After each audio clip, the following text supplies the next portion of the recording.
La prière obligatoire doit être accomplie immédiatement, peu importe que le soleil soit en train de se lever ou de se coucher. Malheureusement, beaucoup de pratiques dans le sous-continent indien ne sont pas conformes à la sunna. Elles sont basées soit sur des hadiths fabriqués tirés du Fadaïl Amal, soit sur des hadiths faibles. Il est permis de prier la sunna du Fajr après avoir accompli le phare du Fajr, même si c'est une période de restriction. Certains disent que celui qui récite la sourate al-Waqi'a ne connaîtra jamais la pauvreté, et cela est totalement faux. Un auditeur prend la parole et dit « Cheikh, j'ai vécu quelque chose récemment. Je me suis réveillé un peu tard pour le Fajr, j'ai fait mes ablutions, et j'ai vu qu'il était 6-0. J'ai vérifié l'heure de fin de la prière, et il restait jusqu'à 6-4. Ma première question est la suivante.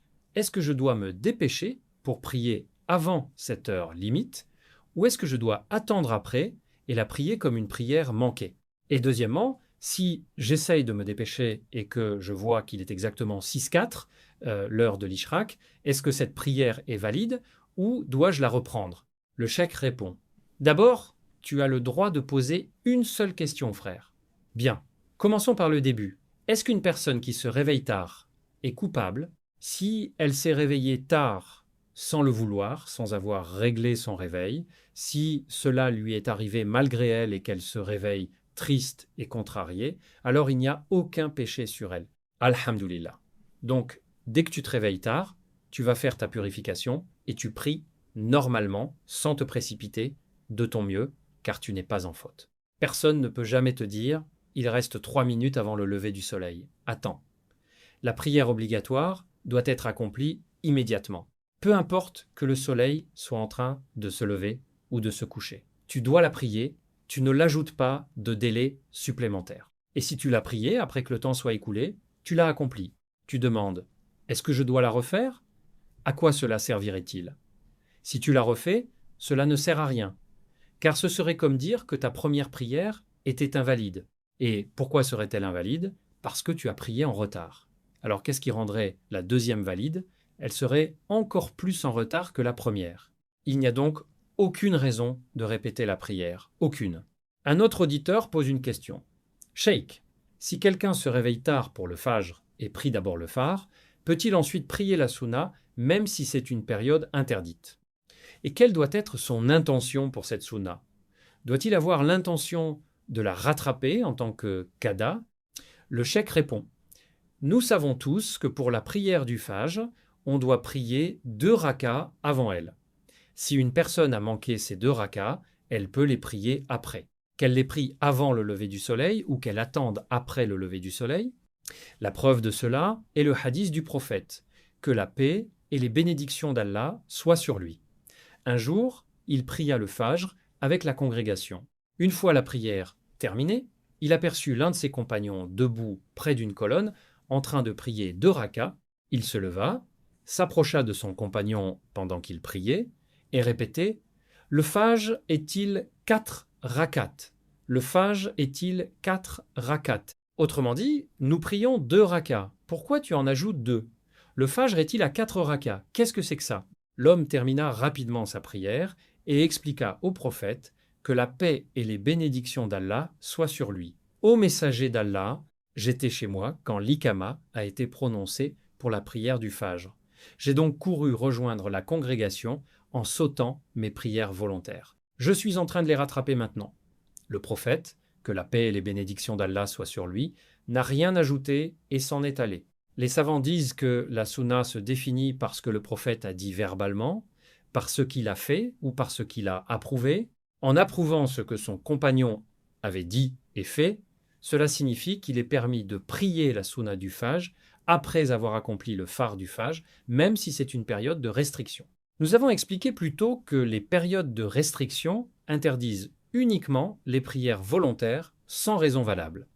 Mais les prières ayant une raison légitime peuvent être accomplies même durant ces périodes. Par exemple, tu peux prier la Tahiyatul Masjid en entrant dans une mosquée, même s'il reste 5 minutes avant le coucher du soleil. Tu peux prier la prière funèbre après le Hazer ou après le Fajr. Tu peux prier la prière de l'éclipse. Tu peux rattraper toute prière manquée, car toutes ces prières ont une raison légitime et sont donc exemptés de la période de restriction. Le temps du Fajr commence lorsque l'aube horizontale apparaît. Tout l'horizon est noir, d'un noir profond, et soudain on voit cette ligne blanche horizontale. C'est l'aube. On peut alors prier le Fajr. Et si l'on jeûne, on doit cesser de manger et de boire à ce moment-là. Ce temps du Fajr prend fin dès que le bord du soleil apparaît. C'est terminé. Tu ne peux plus prier le Fajr car le temps est écoulé et si tu l'as délibérément retardé, elle est perdue. Un auditeur du Royaume-Uni nommé Taimour pose une question. Cheikh, quel est le jugement concernant la lecture de la sourate Yasin après le Fajr? Le cheikh répond. Malheureusement, beaucoup de pratiques dans le sous-continent indien ne sont pas conformes à la Sunna et se basent soit sur des hadiths fabriqués tirés du Fadaï et Amal, soit sur des hadiths faibles. Cela est très répandu dans le sous-continent ainsi que dans certains pays arabes. La sourate Yasin est un grand chapitre du Coran, mais il n'existe aucun texte authentique qui nous impose de la réciter de façon particulière. Certains savants disent qu'il est recommandé de la réciter auprès de quelqu'un qui est sur le point de mourir, car elle contient beaucoup de mentions du paradis et des grâces qu'Allah a préparées pour les croyants. Mais rien d'authentique n'oblige à la réciter à un moment précis. Certaines personnes considèrent comme une habitude de réciter Yasin après chaque Fajr ou Al-Waqi'a chaque jour. On prétend que celui qui récite Al-Waqi'a ne connaîtra jamais la pauvreté, et cela est totalement faux. Nous connaissons non pas des milliers, non pas des centaines de milliers, mais des millions de musulmans qui la récitent chaque jour et qui vivent pourtant dans la pauvreté. Il n'est donc ni réaliste ni logique de croire, de suivre, de dire et de faire des choses sans qu'elles soient authentiquement établies. C'est sur ce principe que repose notre appel, le Coran et la Sunna authentique, avec la compréhension des 3 premières générations bénies, les compagnons, les tabi'in et les tabi'in. Nous sommes sur la meilleure voie avec cette méthodologie, car on ne peut pas se tromper. Personne ne peut dire que ce qu'Abou Bakr, Oumar, Othman et Ali ont fait était mauvais, qu'Allah nous en préserve.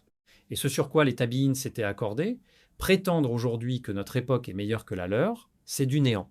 J'ai rencontré un frère récemment qui essayait de me convaincre que la collection des hadiths n'est pas fiable et qu'il faut se concentrer uniquement sur le Coran. Je lui ai dit, frère, de quoi tu parles? Il a dit, la collecte des hadiths comporte beaucoup de défauts. Voilà et voilà. Il était évident que cet homme n'avait pas de connaissances solides et structurées. Je ne voulais pas entrer dans les détails car cela aurait pris tout l'après-midi. Je lui ai posé une seule question simple et ce fut une vraie douche froide. Je l'ai vu dans ses yeux. Je lui ai dit, frère, avec tout le respect que je te dois, depuis les 15 derniers siècles, depuis l'époque du prophète jusqu'à aujourd'hui, montre-moi un seul savant, un vrai savant, qui ait dit ce que tu dis, c'est à dire de ne pas se fier aux hadiths et de ne compter que sur le Coran. L'homme était sous le choc, incapable de parler, il bégayait. Je lui ai dit, si tous ces grands savants de l'islam, sur les 1500 dernières années, ont vécu avec le fait que le Coran est expliqué, complété et commenté par la Sunna du prophète, laquelle a été préservée par Allah, tout comme le Coran a été préservé. Est-ce que tu ne peux pas être comme eux? Est-ce que cela ne te convient pas comme cela leur a convenu? Et voilà ce que nous devons toujours garder à l'esprit.